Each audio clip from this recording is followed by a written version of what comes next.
Hei da. Hei. Hva er det som har skjedd for noe i dag? Jeg har vært hos tannlegen, og så måtte jeg begynne med sinner.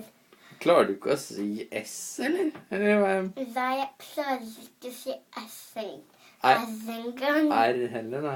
Riktig. Kan du ta den ut og vise oss, eller? Ja. Her. Sånn ser den ut. I dag kan jeg få prøve? Nei. Hvorfor det? Akkurat. Det var spennende. Ja, og så når jeg skal ta den på, da er det viktig at jeg har munnen veldig stort opp. Sånn. Og så tar jeg den inn her. Sånn. Og her. Aha, sånn. Og sånn. Og så presser den opp. Det er bra. Og jeg liksom passer på så den var over her.